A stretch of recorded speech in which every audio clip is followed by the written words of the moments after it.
నువ్వు నాకెప్పటికీ అమ్మవే. చాలా సంతోషం అమ్మా.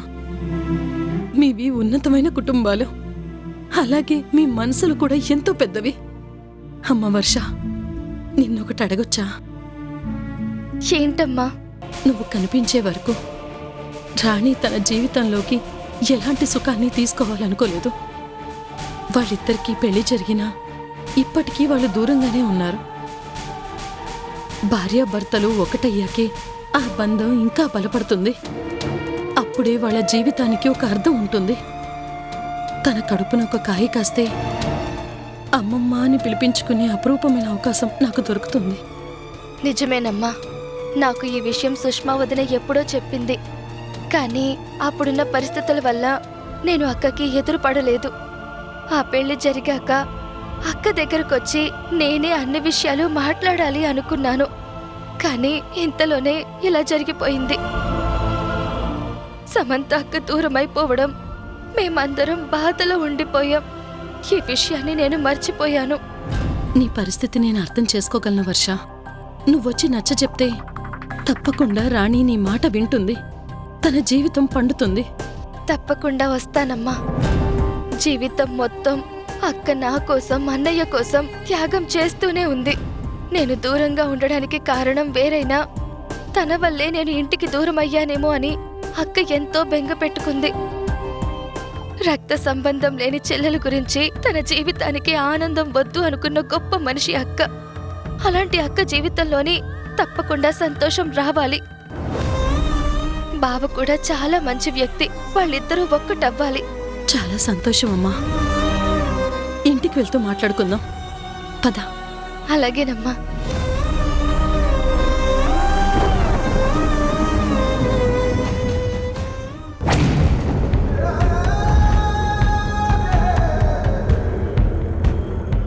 అక్కడ రాణి అక్క జీవితంలోకి నువ్వు సంతోషాన్ని తీసుకురా. నీ జీవితంలోకి వంశీ వచ్చిన రోజే నేను సంతోషిస్తాను వర్ష. నా కోరికని మన్నించు స్వామి. నేను ఎన్ని తప్పులు చేసినా ఇప్పుడు నా చెల్లెలి జీవితం బాగుండాలనే కోరుకుంటున్నాను. నా కోరిక మాత్రం మన్నించు.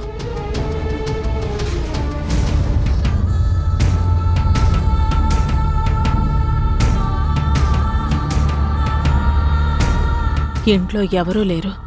నీతో మాట్లాడటానికి ఇదే సరైన సమయం.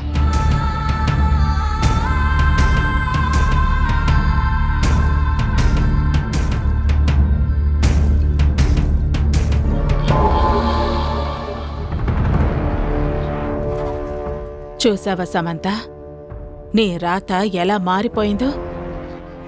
నీ జీవితాన్ని నా చెప్పు చేతుల్లో పెట్టుకుని నేననుకున్నది చెయ్యాలి అనుకున్నాను.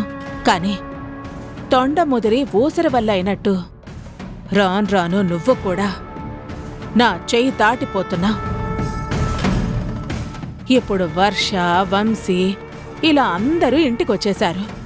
మీరందరూ ఏ రోజుకైనా ఒక్కటైపోతారని నాకు ముందే అర్థమైంది. అందుకే ముందుగా నిన్ను పైకి పంపించాను. అదే రోజు నీ చెల్లెల్ని కూడా నీకు సహాయంగా పంపించాలి అనుకున్నాను. కానీ జస్ట్ మిస్ అయింది. పర్వాలేదులే, తొందరలోనే నీ చెల్లిని కూడా నీ దగ్గరకు పంపించేస్తాను. మనవరాళ్లు పోయిన బెంగతో మీ నాని, తాతీలు కూడా కాలం చేస్తారు. అలా నా చేతికి మట్టంటకుండా ఈ ఇంట్లో ఉన్న వాళ్ళందరి ఫోటోలకి దండలు పడతాయి. తర్వాత ఈ ఆస్తి మొత్తం నాదే. ఇన్నేళ్ల నా కల నెరవేరే రోజు నా కళ్ల ముందు కనపడుతోంది. నీ గురించి అందరూ బాధపడుతున్నారు. కాని జరగబోయేదేంటో నాకు తెలుసు కాబట్టి నేనొక్కదాన్నే ఆనందంగా ఉన్నాను. ఎందుకంటే నా మీద కురవబోయే డబ్బుల వర్షాన్ని తలుచుకుంటేనే నా ఒళ్ళు ఉప్పొంగిపోతోంది.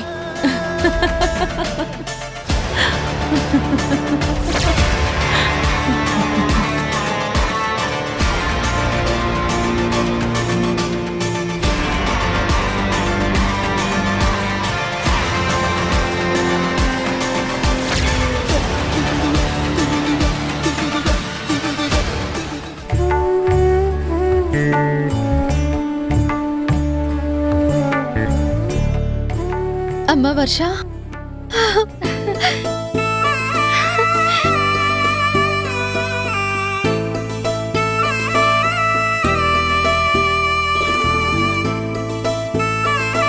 వర్ష, మీ ఇంట్లో నువ్వు సంతోషంగానే ఉన్నావుగా? ఈ ఇల్లు ఆ ఇల్లు కూడా నా ఇల్లే అక్క. అది నేను పుట్టినిల్లు అయితే ఇది నాకు ప్రేమను పంచిన ఇల్లు. అమ్మ లేని నాకు అమ్మని చూపించిన ఇల్లు. చాలమ్మా, ఈ మాట నాకు చాలు. నీ వాళ్ళకి నువ్వు దగ్గర అవ్వాలని కోరుకున్నాను, కానీ నాకెక్కడ దూరం అవుతావునని నేనెంతో భయపడ్డాను. ఇప్పుడు నువ్వు చెప్పిన మాట నాకెంతో ఆనందాన్నిచ్చిందమ్మా.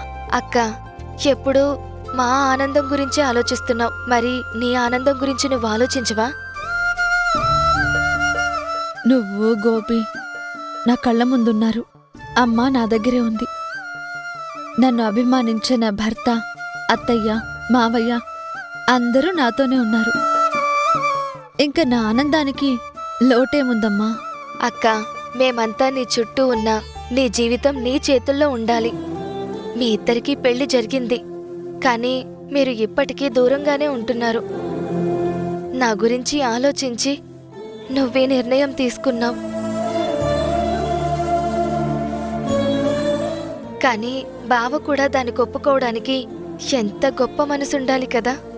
ఇప్పుడు అన్ని సమస్యలు సర్దుకున్నాయి, నేను కూడా వచ్చేసాను కదా. ఇంక మీ జీవితం పండాలక్క. మీరిద్దరూ ఒక్కటవ్వాలి.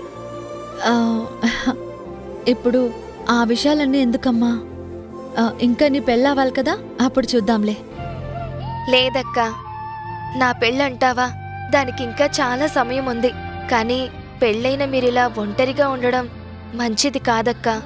నువ్వింకేం మాట్లాడకూడదు. నువ్వు కాదు అంటే నా మీదొట్టే. అది కాదమ్మా.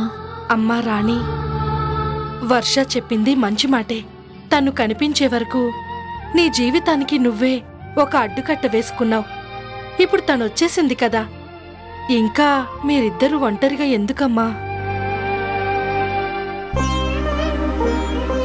నువ్వు నా కొడుకు ఒకటవ్వాలి, నీ కడుపు పండాలి, నా వంశాంకురం రావాలి, నా ఇంటి పేరు నిలబడాలి.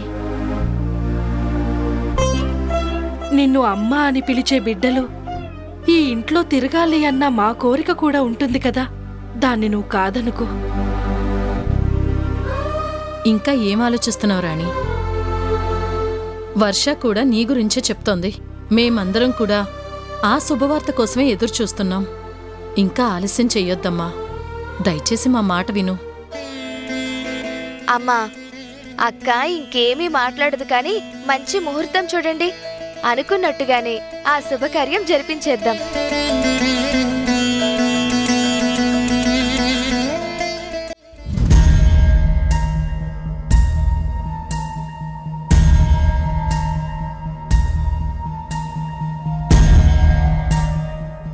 తీసుకోమ్మా.